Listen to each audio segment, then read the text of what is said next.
train de dire aujourd'hui, donc le service à l'usager.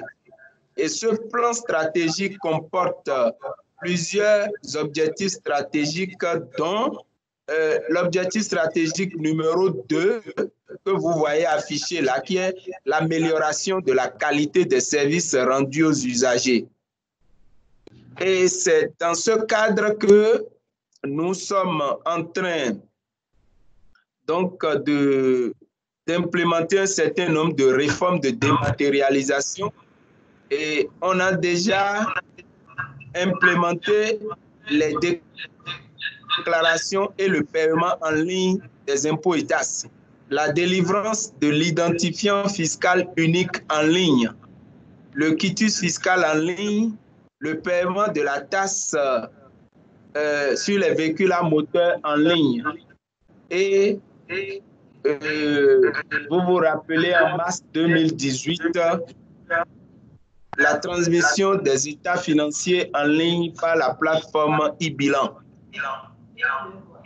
Nous constatons avec vous que les procédures d'enregistrement des actes utilisées à la DGI aujourd'hui à travers ces centres d'enregistrement sont des procédures manuelles.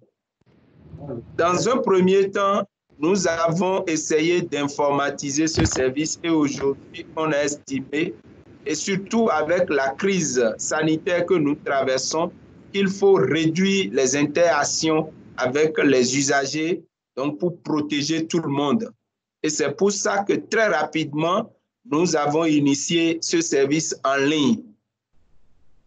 Et donc, Cotonou est la phase pilote d'implémentation du système et très rapidement, nous allons procéder au déploiement du système sur l'ensemble du territoire national. Qu'est-ce que c'est que donc le e-enregistrement et quels sont ses avantages? La plateforme e-enregistrement est conçue par les informaticiens de la Direction générale des impôts et va permettre à tous les usagers de pré-liquider et de payer, de suivre également leurs actes en ligne. Qu'est-ce que ça veut dire? Ça veut dire que avec cette réforme, nous allons supprimer une partie de la procédure manuelle que nous connaissons jusqu'à aujourd'hui. Le contribuable lui-même ou l'usager lui-même va se connecter à la plateforme et le système va l'aider à calculer le montant des droits d'enregistrement à payer et après il passe à la caisse pour le reste. Donc on va y revenir tout à l'heure.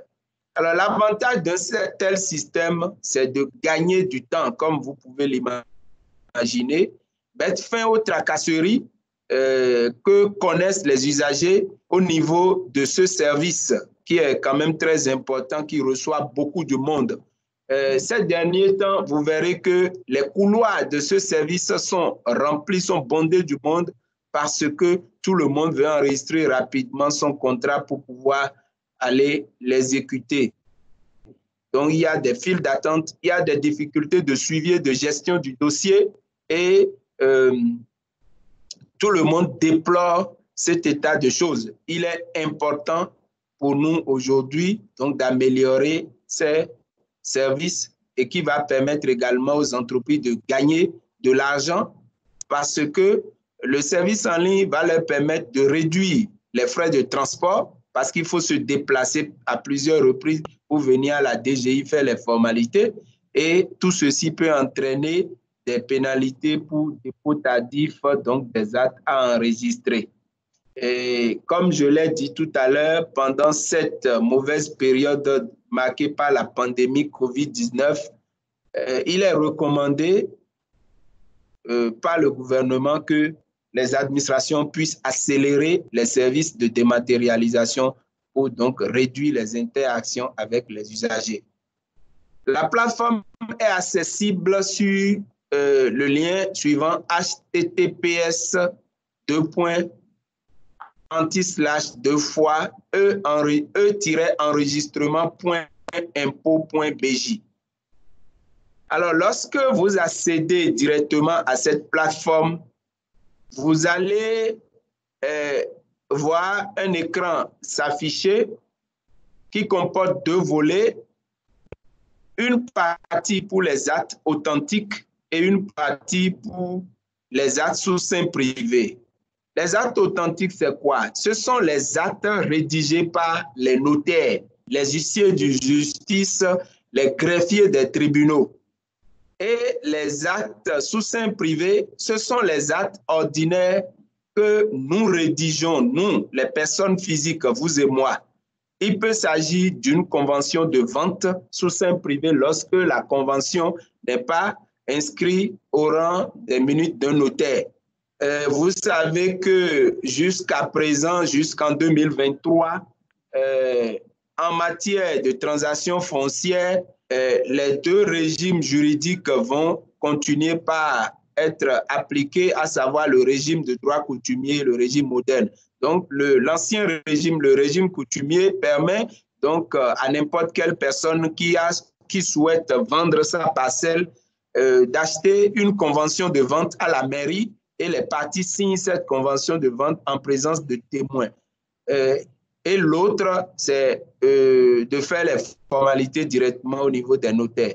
Donc, lorsque j'ai ma convention de vente et tout est signé, je dois procéder à l'enregistrement.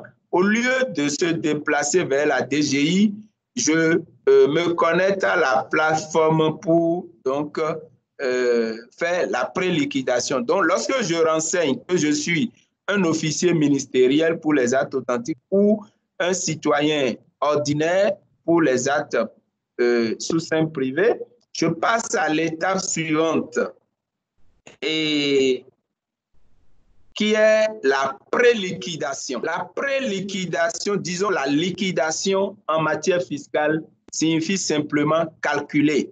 Liquider, c'est calculer. Donc la liquidation, c'est le calcul de l'impôt.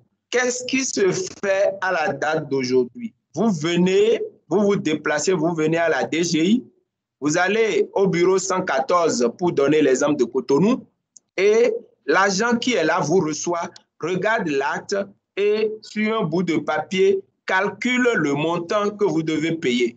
Si c'est un contrat de marché, il prend le montant en taxe, il fait fois 1%, tout ça, et il vous dit s'il y a une pénalité de retard payée, il calcule le montant des timbres, tout ça, et il vous remet la liquidation sur ce bout de papier et vous passez à la caisse pour payer.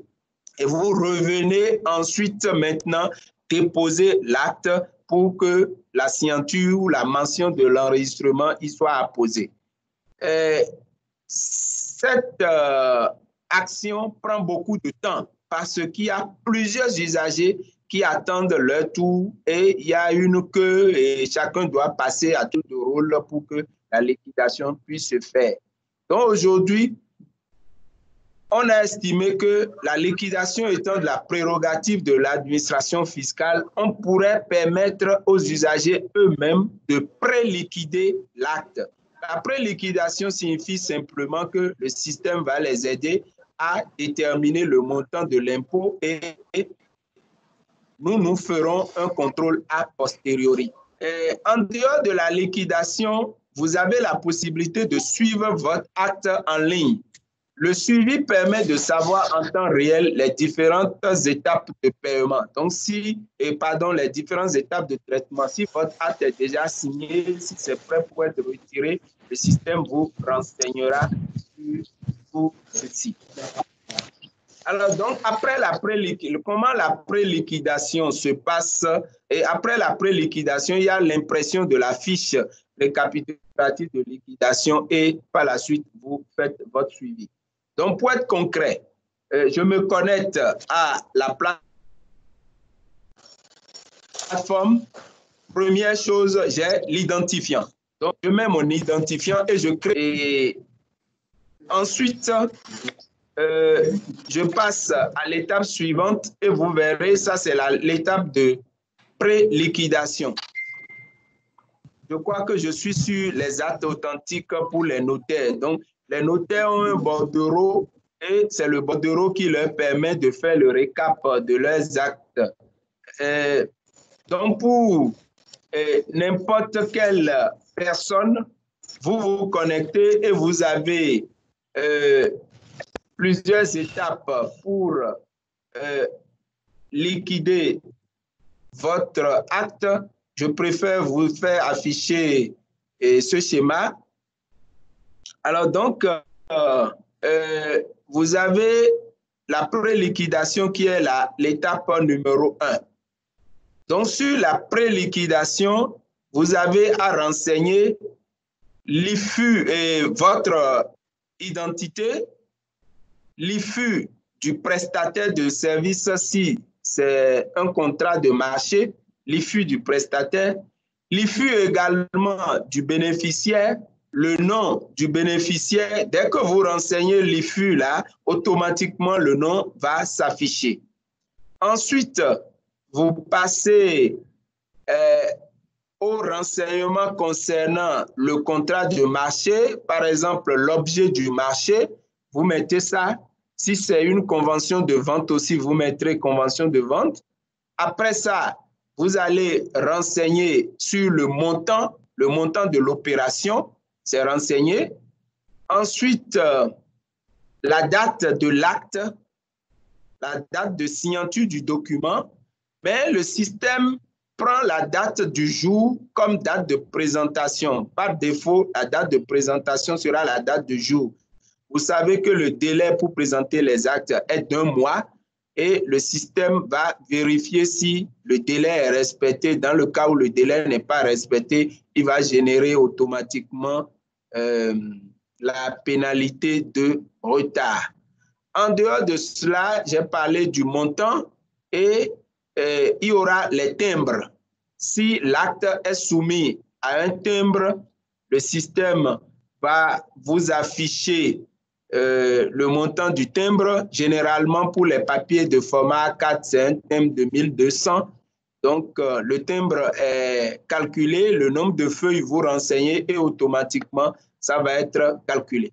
Le système vous demandera également la commune de rédaction de l'acte. Généralement, ça va être Cotonou pour le moment.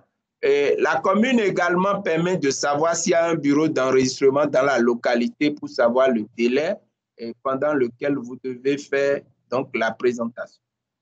Donc, lorsque vous faites tout ceci, un tableau récapitulatif va s'afficher et qui vous permet de savoir globalement le montant dû. Et après le tableau récapitulatif, vous validez et vous pouvez imprimer ce tableau récapitulatif. Donc, pour me résumer les différentes étapes, vous vous connectez et vous avez à faire vous-même la préliquidation. Quand vous faites la préliquidation, vous avez le récap qui renseigne sur le montant à payer. Après ça, vous passerez à la caisse. Pourquoi il faut passer à la caisse? On est au début et nous avons voulu démarrer cette phase pilote-là par la préliquidation seulement en ligne. Vous passerez à la caisse pour payer, mais dans 2 mois maximum, nous allons ajouter au système le paiement en ligne. Pour le paiement en ligne, nous aurons 2 possibilités. La première, c'est le paiement en ligne que nous faisons avec le télépaiement. Et je voudrais vous profiter pour annoncer une bonne nouvelle à tout le monde que depuis ce mois, nous avons pu obtenir des banques que les paiements par le système de télépaiement ne seront plus payants. Donc, les frais de RTGS, les frais de paiement sont désormais supprimés. Donc, on va offrir le télépaiement aux usagers et ensuite, on va offrir à nos caisses un terminal de paiement électronique. Et donc, il y aura à la caisse de la DGI pour l'enregistrement un TPE qui va permettre à ceux qui souhaitent toujours payer au guichet de venir, mais il n'y aura pas de l'argent liquide, il y aura un TPE qui va fonctionner et les usagers auront à utiliser en conséquence leur carte. Donc, après le paiement, vous passerez au dépôt. Le dépôt se fera au rez-de-chaussée à côté de la caisse dans un bureau qui est conçu à cet effet et l'intéressé recevra un bordereau. Et après le dépôt, le dossier sera transmis, l'usager, lui, il est parti, le dossier sera transmis au niveau des inspecteurs dans les bureaux qui, sur la base du dossier physique et de ce qui est enregistré en ligne, feront la validation de la liquidation. Donc, ils vont contrôler si la liquidation est bien faite parce que certains peuvent se tromper, l'acte peut être mal apprécié. On va vérifier la liquidation. Après la vérification, cet agent va transférer le dossier informatiquement et physiquement au chef de service et c'est le chef de service qui va faire l'approbation et passer à l'étape de la signature donc de l'acte et la pose des mentions d'enregistrement et à l'interne, on a un document qui est appelé le sommier. Le sommier sera renseigné et l'usager va procéder au retrait physique par la suite de son dossier. Mais pourquoi tout le système n'est pas dématérialisé? Je disais tantôt qu'on va dématérialiser la liquidation, on va dématérialiser le paie, le dépôt physique et le retrait ne pourront pas être tout de suite dématérialisés, tout simplement parce que la DGI n'est pas la seule structure de la chaîne des marchés publics ou de la chaîne de conception et d'utilisation des actes. Quand je prends par exemple les conventions de vente, il faut le dépôt physique pour vérifier les mentions qui ont été portées en ligne. Si on doit totalement dématérialiser, il faudrait que tout le circuit d'établissement des conventions de vente de parcelles soit totalement dématérialisé. Donc, depuis la mairie, on doit pouvoir dématérialiser de sorte que nous ayons la convention de vente dématérialisée et qu'on soit sûr que le document n'a pas fait l'objet d'une modification en cours de route. Il en est de même des contrats. Tout le système de procurement, s'il est dématérialisé, depuis la Direction nationale des marchés publics ou depuis les services de passation des marchés des différentes structures, si tout ça est dématérialisé, nous, on pourra avoir accès directement à l'original des marchés signés. Donc aujourd'hui, ce n'est pas possible. Si on prend ce risque, c'est qu'on peut avoir des documents bidouillés, des documents qui ne soient pas conformes à l'original. C'est pour ça que jusqu'à nouvel ordre, on sera bien obligé de recevoir les documents physiques et de pouvoir faire le contrôle. Donc globalement, voilà un peu présenter le système qui va nous permettre de gagner assez de temps, de réduire le délai de traitement donc des actes soumis à la formalité de l'enregistrement parce que la préliquidation sera faite par l'usager lui-même et c'est le pan de la procédure qui prend beaucoup de temps. Donc cette procédure sera faite par l'usager lui-même et on passera au paiement dans 2 mois. On aura à dématérialiser déjà le paiement et ce sera pour le bonheur de nous tous. Donc, e-enregistrement va nous faciliter la tâche et l'expérimentation se fait à Cotonou très rapidement. À Cotonou, c'est 2 bureaux, c'est l'ANDF à Sainte-Rita et c'est la direction générale ici. Et ensuite, ça va être généralisé dans tous les autres centres du pays. Et pour le faire, il n'y a pas une configuration particulière. Il suffit d'avoir son ordinateur et une connexion Internet. Je rappelle que la plateforme est accessible sur le lien qui est affiché https://ie-enregistrement.impo.pj. Je vous remercie. Monsieur le directeur général, je crois que vous avez dépassé les 15 minutes, mais cela en valait la peine au regard de la richesse du contenu de votre communication. Nous allons passer aux questions-réponses. On avait retenu de recueillir 5 questions-réponses par série. Alors, je voudrais, tout en remerciant le DG, rappeler que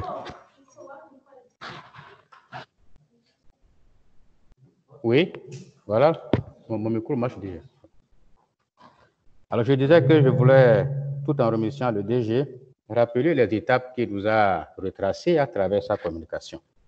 La première étape, c'est la préqualification qui est faite par l'usager lui-même et qui aboutit à l'édition du montant à payer, à la connaissance du montant à payer. Ensuite, l'intéressé passe à la caisse pour payer.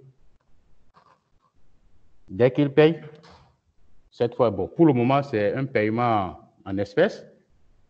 D'ici quelques semaines, déjà parlé de 2 mois, il y aura la possibilité de payer par d'autres moyens électroniques, notamment le télépaiement. Après le paiement, il y a l'étape du dépôt. Et suivra ensuite l'étape de la validation par l'inspecteur qui va vérifier tout ce qui a été fait et qui va valider la liquidation. L'étape qui suit, c'est l'approbation par le chef de service. Cette approbation qui conduit à l'obtention du sommier. Je ne sais pas si mon essai de résumé ou de rappel des grandes étapes est le bon. Mais en tout cas, vous êtes là pour... C'est bon, M. Boukar. Merci beaucoup. Avec la permission des uns et des autres, nous allons recueillir les préoccupations. Alors, que tous ceux qui sont connectés ou ceux qui sont présents dans la salle de la Chambre de commerce ici puissent se manifester. Je vous remercie.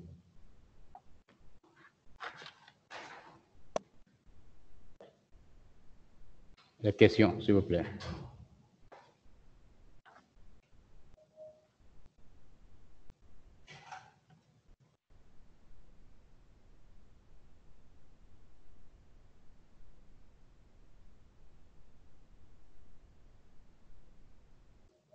Les questions, s'il vous plaît.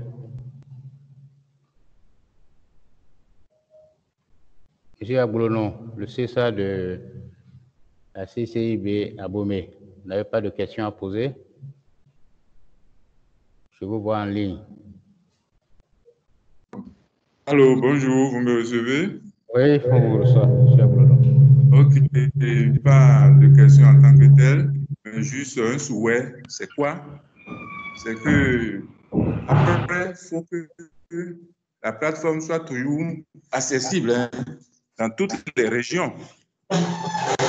Parce que pour les filles, par exemple, dans les régions, on a problème de se connecter. Vous me suivez? Oui. Donc, je disais, pour les filles, en ligne, par exemple, dans les régions, les gens ont quelques problèmes pour se connecter et obtenir leur IFU. Nous souhaitons que ces problèmes soient corrigés et que pour cet enregistrement électronique en ligne, que cela ne subisse pas le même sort. Vous me voyez, vous voyez un peu ce que je veux dire? Oui, on vous suit. Allez-y. Voilà, voilà. Donc, on souhaite du succès, n'est-ce pas, à la trouvaille et au bonheur des opérateurs économiques. Merci bien. Merci, M. Aboulonon. Une autre question, s'il vous plaît.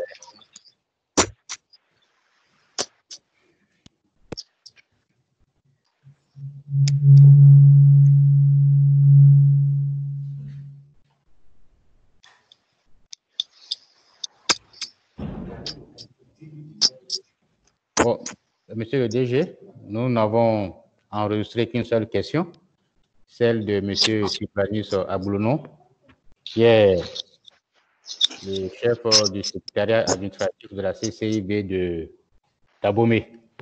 La question est relative à l'accessibilité en ligne pour faire les formalités. Il a fait noter que actuellement, par rapport à l'IFU, ils éprouvent dans les régions quelques soucis. Alors, le DG a la parole pour le rassurer que tout ira bien. DG, vous avez la parole. Merci beaucoup. Et effectivement, M. Aboulonon a raison. nous avons quelques difficultés et nous essayons de l'améliorer, d'améliorer le système tous les jours. Particulièrement en ce qui concerne l'IFU en ligne, il y a un système de validation derrière, c'est-à-dire que lorsque vous vous inscrivez pour avoir votre IFU, vous attachez les pièces demandées, à savoir acte de naissance, carte d'identité, etc., photo. Il faut une validation derrière tout simplement parce que beaucoup de nos concitoyens ne respectent pas les formats qui sont indiqués.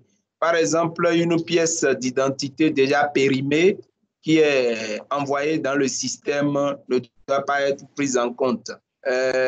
Ou bien les numéros des actes qui sont renseignés ne sont pas conformes. Donc, il faut une validation derrière et c'est ça qui prend beaucoup de temps.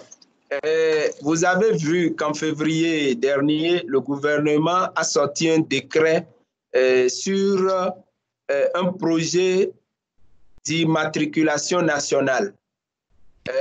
Selon ce décret, toutes les personnes physiques doivent désormais avoir un identifiant.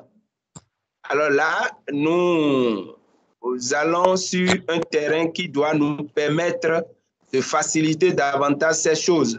Donc, l'identification des personnes physiques se fera un peu à la manière de ce qui a été fait pour le RAVIP. Donc, les données d'état civil seront déjà collectées à travers cette base de données.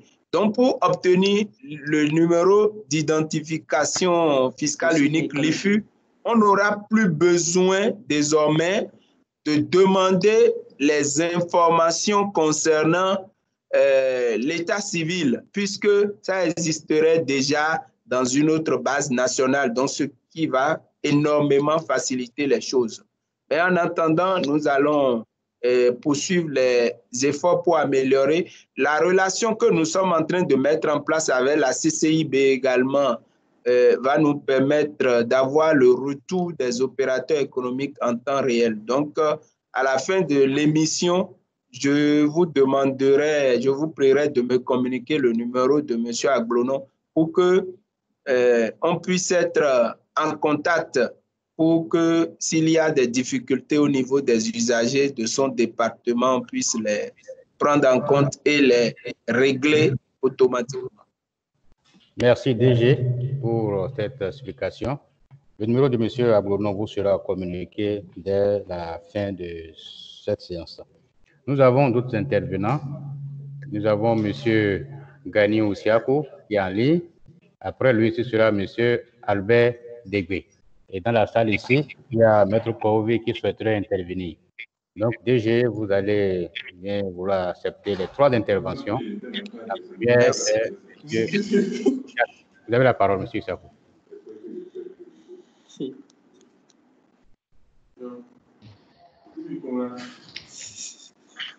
Allô, bonjour.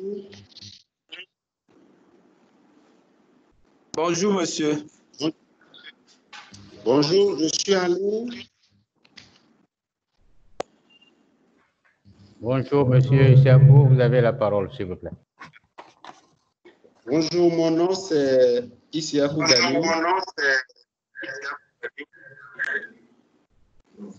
Je remercie infiniment le DG pour la qualité de sa présentation. Ma préoccupation concerne la pré-liquidation en matière foncière. Je veux d'abord savoir est-ce que au niveau de Cotonou, puisque si j'ai bien suivi, le DG a dit que le point de départ c'est Cotonou et que ça sera généralisé après sur les autres régions. Mais est-ce que si nous avons des parcelles qui ne sont pas à Cotonou, pour lesquelles nous voulons faire la pré-liquidation, est-ce que la chose est possible? Je prends l'exemple de quelqu'un qui a une parcelle, qui a acheté une parcelle à Calavi, à Zé, à Glo, et qui veut faire la pré-liquidation. Est-ce que par le lien e-enregistrement, est-ce que la chose est possible? Je vous remercie. Merci, Monsieur Isiakou. Monsieur Albert Degbé a la parole.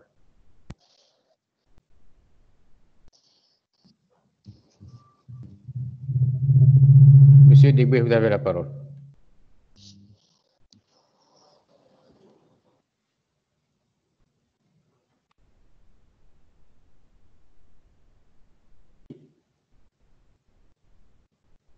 Monsieur Degbé en ligne. Activez votre micro, s'il vous plaît. On ne vous entend pas. Si vous m'entendez, merci de bien vouloir activer votre micro et de prendre la parole, Monsieur Degbé. Apparemment, il y a quelque chose. Merci. D'accord, c'est bon. Allô? Oui, allez-y. Oui? Oui, merci, monsieur le sénateur. Je salue l'initiative. Je profite aussi pour remercier présentation. J'ai une préoccupation par rapport au délai. C'est-à-dire entre la pré-qualification et le retrait de l'acte, surtout dans le cas des actes sous seing privé. Lorsque, par exemple, j'ai un marché qui doit être enregistré, alors quel délai j'ai entre la préqualification et le retrait de l'acte authentique pour le transmettre à mon partenaire? C'est un peu là ma préoccupation, le délai, si je dois faire le e-enregistrement. Parce que tout à l'heure, j'ai pu entendre qu'il faut 2 mois après, avant de pouvoir faire le retrait de l'acte dans toute la procédure. Est-ce que ce délai et l'enregistrement d'un acte sous seing privé, je veux parler précisément d'un contrat que je dois enregistrer, est-ce que les 2 mois de temps passent, par exemple, pour l'enregistrement? Je vous remercie. Merci, Monsieur Degbé. Il y a une 3e intervention ici dans la salle. Je voulais donner la parole à Maître Corvé. Je vous remercie. La préoccupation était Maître. Oui. Oui. Nous avons invité Maître Corvé à venir au podium pour qu'on puisse l'entendre. Alors, je vous remercie, Monsieur le DG. Ma première préoccupation a été partiellement prise en compte. Il s'agit du délai après de l'acte. En général, ce qui est est-ce à dire qu'on pourra tenir encore dans ce délai-là ou ce sera plus court? C'est ma toute première préoccupation. La deuxième concerne la compétence territoriale des centres, partiellement prise en compte également par celui qui m'a précédé. Il s'agit de savoir, est-ce que moi qui suis notaire sur Dogbo, je peux accéder au centre de Cotonou et le faire, et faire mes enregistrements normalement sans qu'on ne me pose la compétence territoriale d'un centre d'enregistrement. Dernière préoccupation, c'est par rapport à la liquidation du paiement des timbres. Tout à l'heure, vous avez fait référence au papier A4. Ce n'est pas ce que nous, notaires, nous avons l'habitude d'utiliser, parce que les papiers A4 reviennent plus chers en matière de timbre pour les clients. On utilise la dimension qui nous permet d'utiliser les timbres de 800 francs, alors que les papiers A4, c'est des timbres de 1200. La différence n'étant que de 4 cm. Est-ce que ça a été pris en compte pour que nous puissions continuer à utiliser ce format-là pour nos actes? Voilà. Merci, Monsieur le Directeur. Alors, merci, Maître, pour ces questions. Donc, monsieur le DG, nous avons enregistré trois derniers enregistrements pour cette première série. Je vais vous inviter à prendre la parole pour donner des éléments de réponse. Mais avant, je voulais rappeler les questions. Monsieur Issakou a parlé de la pré-liquidation. Il a parlé des parcelles qui sont situées hors champ Cotonou. Est-ce que celui qui est à Glo ou à Zé peut aller sur la plateforme et faire les formalités? Voilà. La deuxième question est relative aussi à la question de délai. La question de délai pour l'obtention de l'acte. Vous avez parlé de 2 mois. Est-ce que c'est réellement ça? Maître Korobé aussi est revenu sur la question de délai. Il a parlé de la compétence territoriale et de la liquidation de paiement des timbres dont les prix peuvent varier suivant le format du papier. Monsieur le DG, vous avez la parole.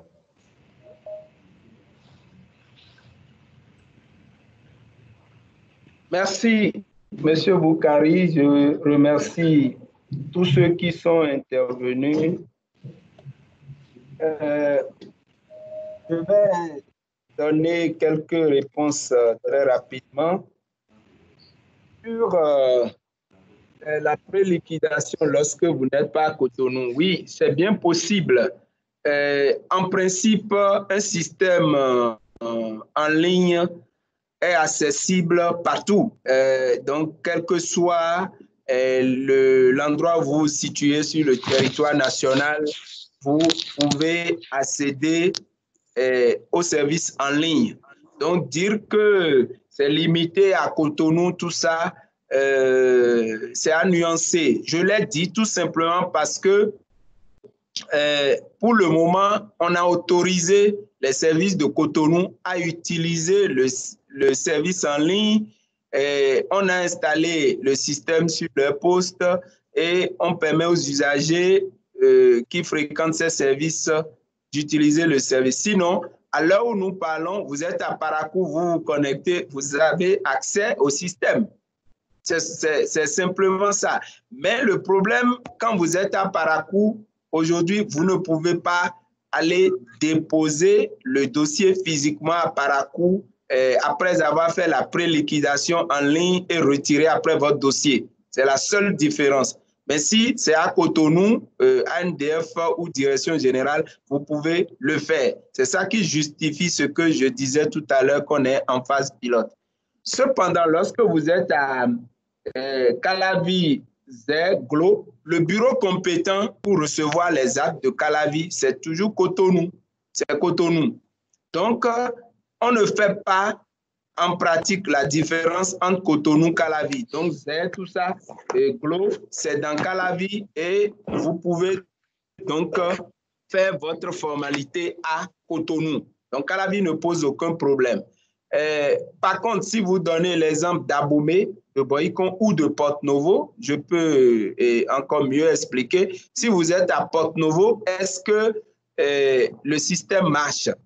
Vous pouvez accéder au système et faire votre pré-liquidation à Porto-Novo, à Abomey, à Boycon ou à Parakou. Et vous allez avoir, le système va vous donner le numéro de la pré-liquidation et vous avez votre état récapitulatif de ce que vous voulez payer. Mais vous êtes bien obligé de venir déposer le dossier physique à Cotonou. En attendant qu'on autorise les services de Parakou, de Porto-Novo à commencer par le faire. Et on va le faire très rapidement.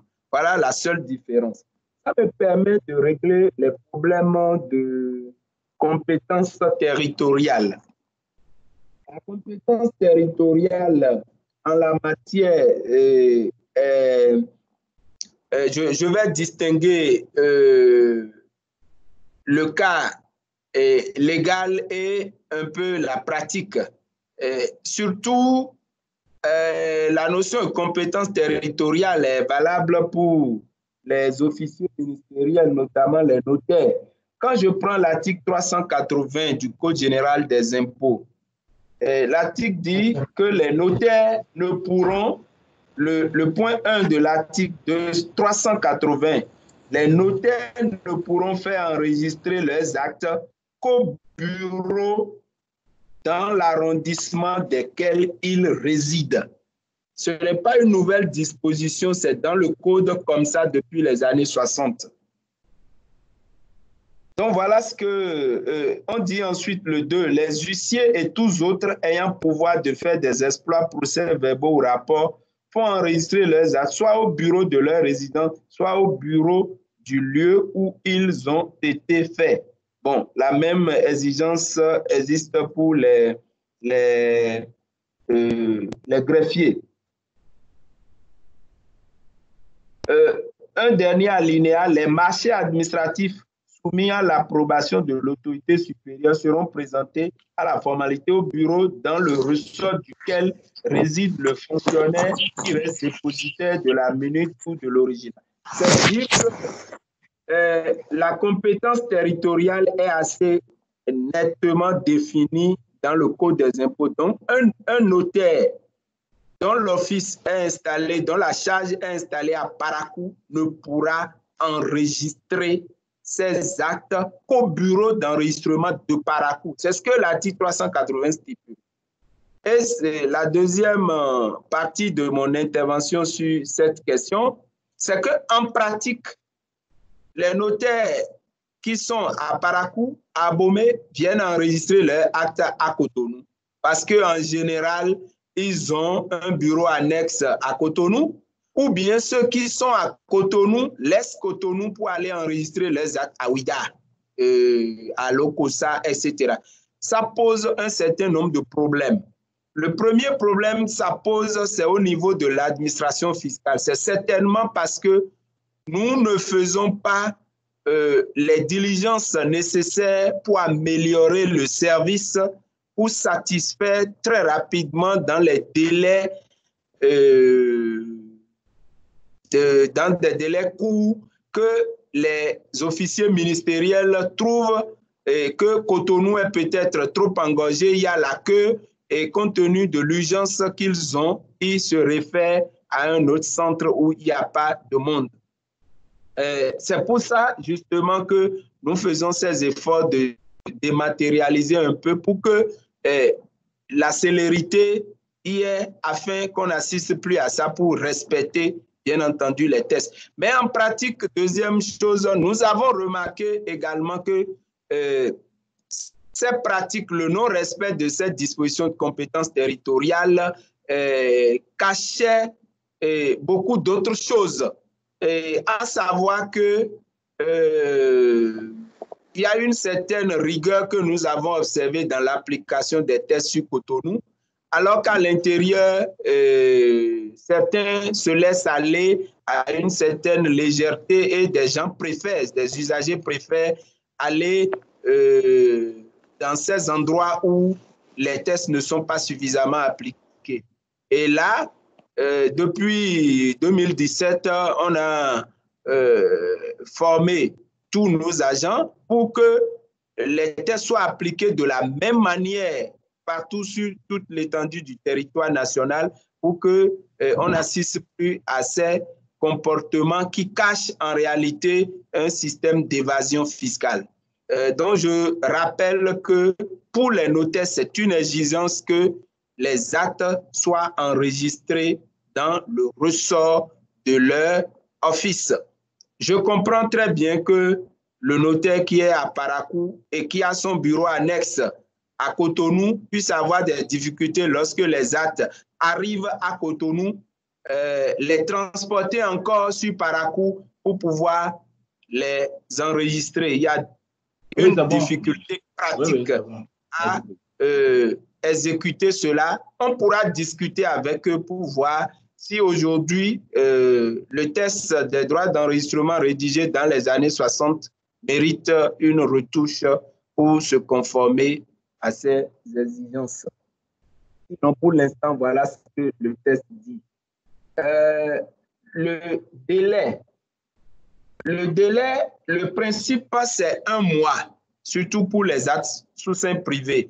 Les notaires ont des délais spécifiques qu'ils connaissent très bien. Je ne vais pas rentrer dans ce détail. Mais en général, le délai est d'1 mois. Lorsque je fais un acte à Cotonou, j'ai un mois pour l'enregistrer. Par contre, la loi dit que lorsque l'acte est rédigé dans une localité où il n'y a pas un bureau d'enregistrement, le délai passe à 2 mois. Donc, logiquement, un acte rédigé à Calavi, parce qu'il n'y a pas de bureau d'enregistrement à Calavi, c'est 2 mois. C'est 2 mois et non plus 1 mois. Mais aujourd'hui, voyez-vous la limite entre Calavi et Cotonou, tout est confondu. Ça pose quelques problèmes d'ordre pratique aujourd'hui. Et nous, on souhaite pour le projet de loi de finances 2021 harmoniser les délais pour que le délai général d'1 mois s'applique partout sur toute l'étendue du territoire national, étant donné que nous avons depuis 2015 multiplié les bureaux d'enregistrement. Avant, il n'y avait que 2 bureaux, Cotonou et Parakou. Or, à partir de 2015, on a aujourd'hui les bureaux dans tous les départements et dans beaucoup d'autres centres. Donc, cette différenciation de délai ne se justifie plus aujourd'hui et on va corriger cela. Pour les timbres, les droits de timbre, si vous allez à la préliquidation, le système donne la possibilité de choisir le montant de son timbre fiscal tel que la loi l'a prescrit à la date d'aujourd'hui, à savoir les timbres de 800 francs, les timbres de 1200 et les timbres de 2400 francs. Donc, il vous revient de faire votre choix compte tenu de la dimension de votre papier.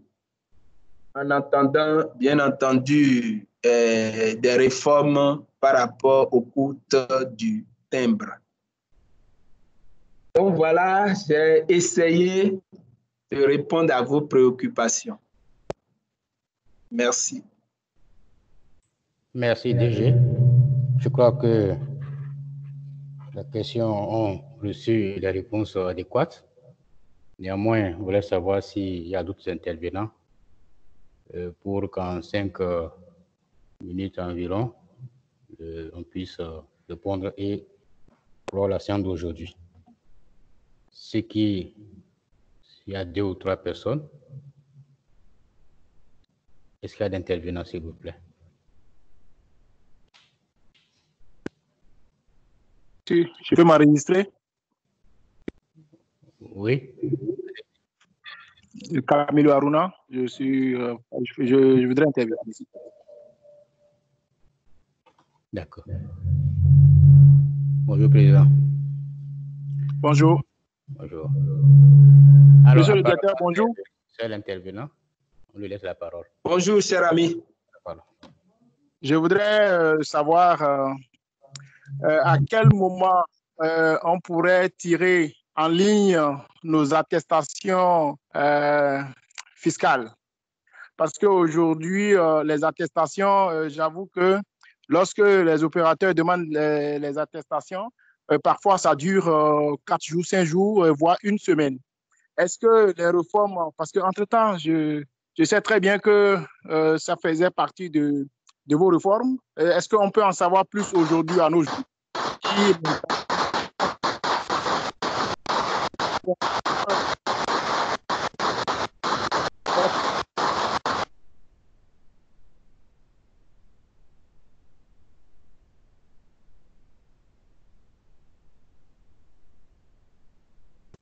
Oui, DG, vous avez la parole. D'accord, merci beaucoup. C'est une préoccupation majeure du secteur privé que nous prenons à cœur. Sans m'avancer sur dire que nous y travaillons. Tout au moins, nous allons commencer par les grandes entreprises et dématérialiser la délivrance de l'attestation fiscale avant de venir vers les moyennes entreprises. On le fera. Il y a quelques réglages encore, mais je promets que nous pouvons le faire, on en arrivera là. Je comprends toutes les difficultés, les tracasseries que cela exige aujourd'hui. Patientons un peu et regardons aussi dans le rétroviseur.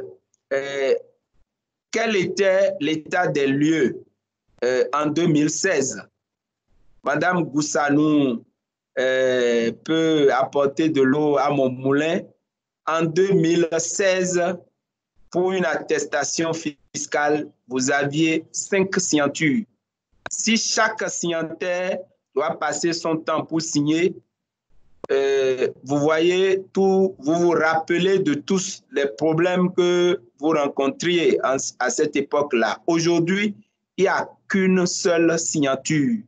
Et vous-même, vous pouvez le confirmer que le système s'est suffisamment amélioré.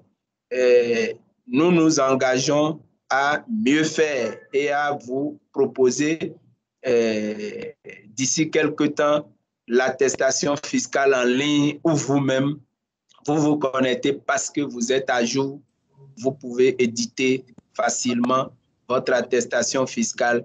Nous sommes en train de mettre en place le système de contrôle qui doit permettre à celui qui est bénéficiaire ou utilisateur de l'attestation fiscale de pouvoir vérifier l'authenticité de cette attestation délivrée en ligne. Si ce problème est réglé, parce que vous savez, hein, quand il y a de ces systèmes, très rapidement, il y a des faussaires qui rentrent dedans, qui commencent par scanner, par trafiquer ces documents. Donc, on veut régler ces problèmes avec les acteurs, ceux qui utilisent les attestations fiscales pour s'assurer que tout marche avant donc de pouvoir lancer ça. Je vous remercie. Merci bien, DG. Je crois qu'il y avait une dernière question.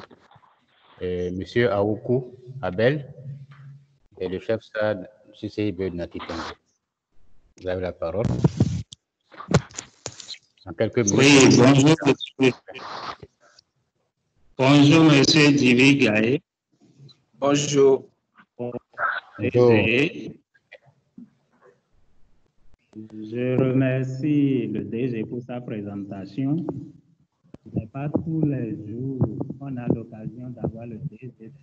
Donc, je saisis cette opportunité pour porter à sa connaissance. Monsieur Aoukou, on vous entend difficilement. Merci de vérifier votre installation, s'il vous plaît. Ok, est-ce que c'est mieux maintenant? Oui. Ok, donc je disais que ce n'est pas tous les jours qu'on a le DG des impôts en ligne, donc je profite de cette opportunité qui nous a été offerte pour porter à sa connaissance les préoccupations des opérateurs économiques de la Takora et de la Donga. Alors ici, dans la région de Nati Tengu, les préoccupations que les opérateurs économiques ont souvent, c'est l'attribution du numéro IFU. Parce que à ce niveau, il y a de gros soucis dans la région. Nous avons observé déjà dans la région qu'il y a des entreprises à qui, pour la même entreprise, 2 numéros IFU sont attribués. Des entreprises créées en 2020, bien entendu, qui ont 2 numéros IFU. Il y a d'autres entreprises, il y a 2 entreprises différentes qui ont les mêmes numéros IFU. Il y a plusieurs autres entreprises, plusieurs autres opérateurs économiques qui viennent nous voir pour dire qu'ils ont demandé leur IFU depuis 2018, depuis 2017, et puis ce n'est pas sorti jusqu'à l'heure là. Donc, je profite du passage du DG des impôts pour lui porter à sa connaissance ces préoccupations que les opérateurs économiques ont dans notre région ici. Merci. Oui, DG, vous avez entendu. Vous avez la parole. Oui. Merci. Excusez, je prends mon... Oui, voilà. Merci beaucoup. C'est vrai qu'il y a des difficultés un peu comme dans le zoo. La réponse que je pourrais vous donner tout de suite, c'est d'obtenir les numéros de téléphone de tous vos correspondants qui sont dans les régions, dans les départements. Et nous allons organiser une pareille séance avec eux tous pour recueillir les difficultés et leur trouver des solutions. En attendant, pour ce qui est de l'IFU, comme je l'ai dit, on va travailler pour accélérer sa délivrance. Je préfère m'en arrêter là, prendre votre contact. J'ai un collaborateur qui prend note de cette doléance-là qui est en ligne et très rapidement, on va contacter Madame Goussanou pour organiser une séance exclusivement consacrée à la DGI et à vos correspondants des départements de régler ces différents problèmes. Merci. Merci DG. Merci, chers participants. Je crois que nous sommes arrivés au terme de cette séance. Au nom du président de la Chambre de commerce et d'industrie de Bénin, M. Arnaud Akapo, je voudrais... Ah, le mot de fin du DG, d'accord. DG, vous avez la parole pour votre mot de fin avant que la séance ne soit clôturée. D'accord. Je voudrais une fois encore remercier la CCIB pour cette initiative. Nous tenons à votre disposition à tout moment pour apporter la juste information à nos concitoyens. Si tout marche bien, nous allons nous retrouver. J'annonce les couleurs en attendant que la CCIB s'organise pour parler contrôle fiscal. Et ça va être un thème qui intéresse beaucoup de personnes. Je voudrais saluer et remercier tous ceux qui nous ont suivis depuis l'étranger. J'ai retrouvé Patrick Aoyo qui est en ligne depuis Paris. Je salue Maître Jean-Jacques Bedo que j'ai vu en ligne aussi et tous les autres amis qui ont suivi cette émission. Je leur dis merci beaucoup et à bientôt.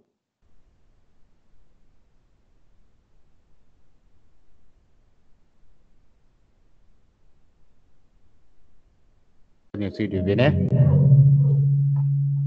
vous présenter les remerciements de la CCIB et vous faire un message du président de la Chambre. Le président de la Chambre annonce l'organisation pour le 17 de ce mois d'un forum virtuel sur le thème perspective pour le secteur privé du Bénin après COVID-19. Je vous invite à suivre massivement et à participer au débat. Merci. Merci beaucoup, M. DG, et à la prochaine. Merci. Au revoir. Au revoir.